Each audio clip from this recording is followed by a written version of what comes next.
Hi there! Today's absolutely captivating and buzzing.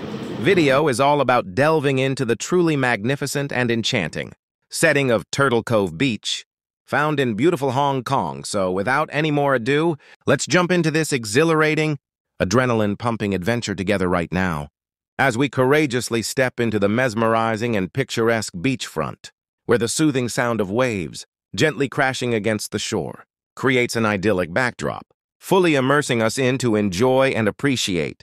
As we leisurely strolled along the shoreline, let's fully immerse ourselves in the awe-inspiring and breathtaking views that are guaranteed to captivate and leave us utterly amazed and in awe as we explore the diverse marine species that flourish in this mystical paradise. The clear, sparkling waters of the ocean provide an ideal backdrop for these stunning creatures to effortlessly swim, play, and bask in the warm, sunny rays of the setting sun. The inviting and soft sand floor is the perfect place for some exhilarating beach sports, such as volleyball or simply lounging by the captivating sea, while watching the stunning sunsets, painting the sky with vibrant shades of colors, reflecting off the crystal-clear waters of the ocean and surrounding shoreline. An inspiring breeze rustles through the trees, creating a serenade for the gentle sea waves, blending the harmony of nature and the vibrant surroundings.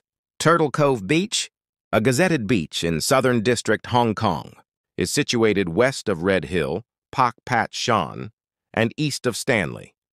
The beach is managed by the Leisure and Cultural Services Department of the Hong Kong government, rated as Grade 1 by the Environmental Protection Department for its water quality. Turtle Cove Beach is approximately 73 meters long and can be considered as a Gazette-worthy baby beach. This article is about exploring the stunning and amazing Turtle Cove Beach, located in the beautiful city of Hong Kong. We hope you find the content of this engaging video intriguing and informative as a first-hand cultural experience of exploring and discovering the wonders offered by this remarkable beach.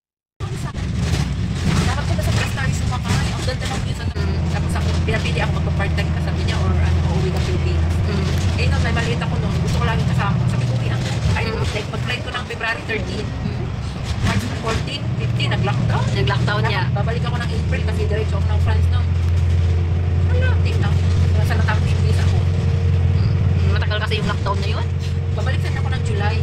Kaso yung passport ko nag-expire ng August. Hindi agad ako bumalik. Nagbalik ako ng nag-flight, magkuha ako ng ticket ng February, ng November. Pinag-renew ako ng passport ko ng August. Pag pala nag-renew ng passport, kailangan itatakbo yung visa ko. Kanon? Eh, hindi pa gawa sa Pilipinas, dapat dito lang sa Hong Kong. Hindi ako madaan niya sa ano. Ay, nasa daw yung bagong visa na nakatatak sa bagong passport. Yung puti. Oo. Di ba wala ka pa nun? Ay, hindi pa pala. Bagong renew ako noon. Bagong renew ako ng bagong flight. Nag-renew ako January 6. Nag-flight ako ng February. Siyempre makukuha ko yung hindi Pagbalik na. Wala pa ako. Ayo, Yan ang nahanap ko yan. Hindi ako nakabalik eh. Hanggang sa lang yan. 2023. Di wala ba silang resolution doon? Kasi nga hindi ka nakabalik. Nagbigay si Damian ng supporting letter. Bigay lang, ayusin ni Damian dito sa visa ko. Para sa sila lang. Ayun na. Yun lang kasi yung option eh. Wala na. Walang aayos kasi si Damian nasa process. Buti sana kung may agency ka, yung agency yung mag-process.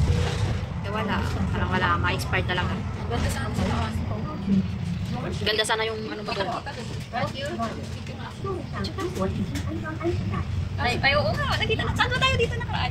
Di ba nakakyat tayo dito? Saan ba? Saan tayo nakakyat? Ay, dyan. Yung bundok. Nasa bababa lang pala na nakyatan natin. Kala ko nakyat tayo dun sa tuktok na yung biga. Hindi yan dyan.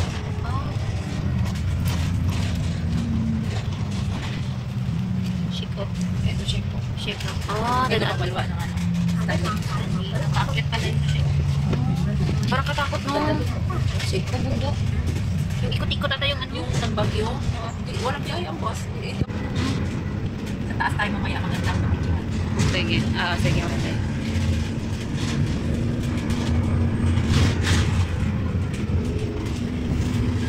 Dito kasi ako umupo kasi hindi ko alam.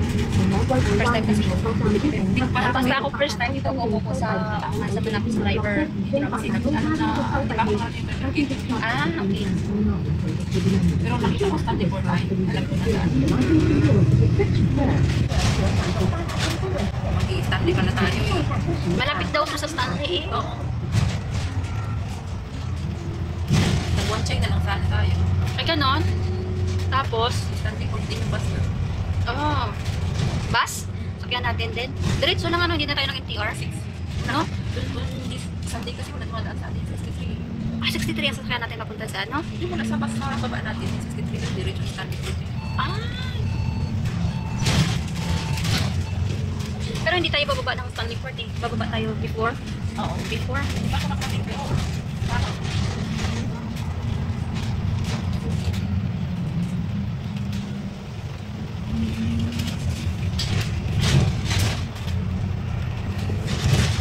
Hindi nga ako nag-breakfast eh. Uminom lang ako ng kape. hindi rin ako nagsabi. Nakaparehos tayo. Cafe is life. Tapos binigyan ko lang si Donnie ng pagkain. At sabi ko, Donnie, sorry, alis na muna ako. Sa papain. Ay. Oo, walang galing guys.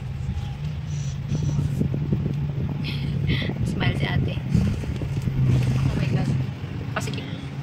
Ang galing nila, no? Kaya mahirap makapasok dito sa Hong Kong natin. So, Kaya talaga. lang Kaya nga. Kasi sa parking, maraming bumabagsak sa parking. Yung pinsan ko nga, yung nabubuhay pa, kasi dito rin siya namatay eh. Lumagsak lang. Oo, pasado sa lahat, pero yung actual na driving, hindi siya nakapasa sa ano lang, sa parking lang yun. Kahit konting kugit lang, yung malampasan mo, at ganito lang kaliit, basta hindi mo masinter, hindi ka na talaga kapasa. Yun ang laging binabagsakan itong parking. Kaya swerte mo kung sa Pilipinas matinig ang driver. Kaya nga. Ang mga truck driver sa Pilipinas dapat yung tapak dito. Di iba naman kasi ang ano dito, right-handed dito. Ano? Ay, Baba tayo. Ay, yung lawa. May traffic dito.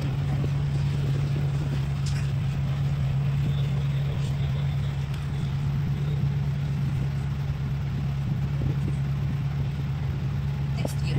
Sa ano pa? Sa third station, next station. Pag wala nang mga utang, pwede nang magpunta sa mga lugar-lugar dito. Kaya nga, Hanggang next next year. year na explore to pag ano. Ayan.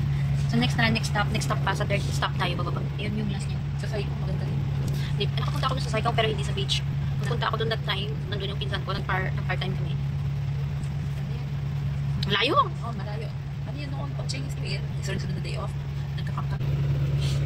As yung ano mo, nung time mo, watch to watch, kailangan mo talagang maraming salita. Ganda.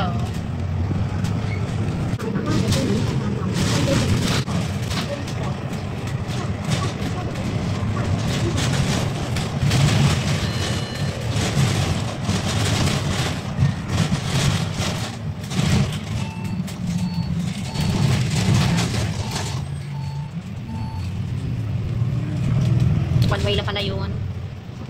Sa tulay.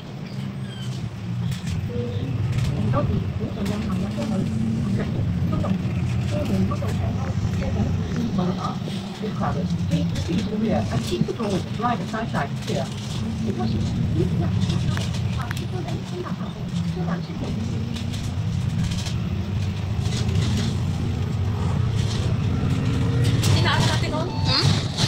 Yung? Dinanan natin? Tinaanan natin. Oh. Hindi ako. Pwede na ba yun? Next ano tayo? Next station. Hindi tayo dumaan dito ah. Kung dito tayo dumaan mamaya, hindi pauwi na. Hindi maglakad tayo. Kung malapit lang. Kabila yun.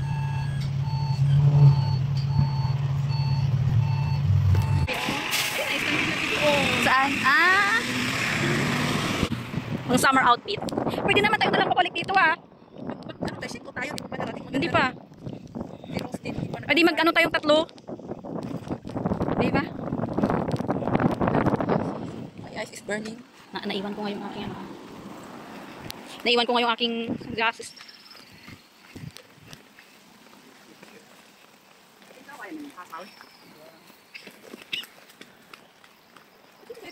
Dito. May hagdanan pa yan pababa. So, sakit yung daliri ko nito. Sakit. Hindi pa naman pang hiking nito. Kaya nga. Okay lang, malapit lang naman.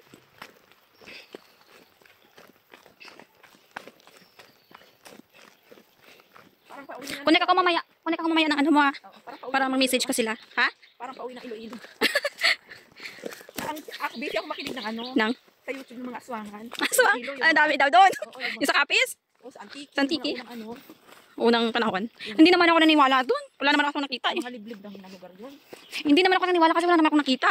Yung kwento-kwento lang naman. Sabi nga nila, hindi masamang ano, yung prevention. Oo. Yung pag sa liblib na lugar Tama. ka. Mag-alingat ka. Hindi natin. Sabi nga nila, Yes. ang tawag doon yung, kung wala, di ba kung walang sunog, walang usok, bakit magkakaroon ng kwentong aswang kung walang nangyayaring ganun? Sabagay. Siguro sa mga liblib lang ang lugar yun. Pero sabi nila, yung aswang daw, kaya sinasabi, kumakain ng tao, hindi naman daw yung naging halimaw eh. Yung parang may sakit sila sa utak na iniisip. Parang na kumakain sila ng karnibal? tao. Parang karnibal? Di ba meron naman si Mang Bansa yan? Yung karnibal kasi, Vampira daw, totoo talaga ang vampira. Talaga? Sa ibang bansa, kung sa Pilit sa atin, aswang sa ibang bansa. Mag-vampire. Iba yung mga kwento. May nakita mo ba yung story of the vampire? Hindi. Meron. Meron ba? Ang gumanap si ano, Tom Cruise.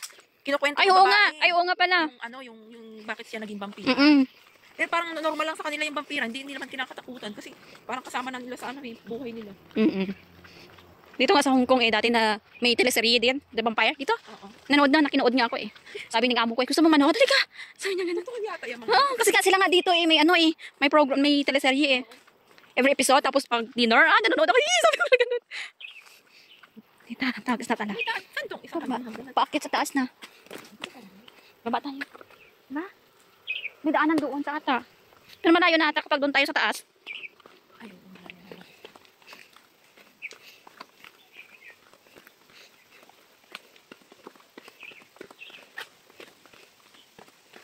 May iwan din pala dito eh. Gusto ko talaga yung ihawan.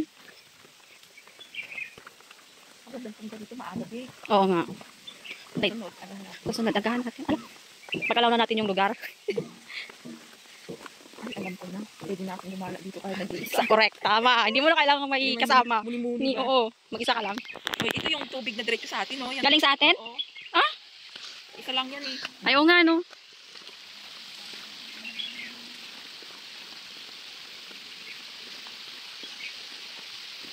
Ang ganda. Hello guys. Nandito kami sa Turtle Dove Beach Resort. Ay, tsaka.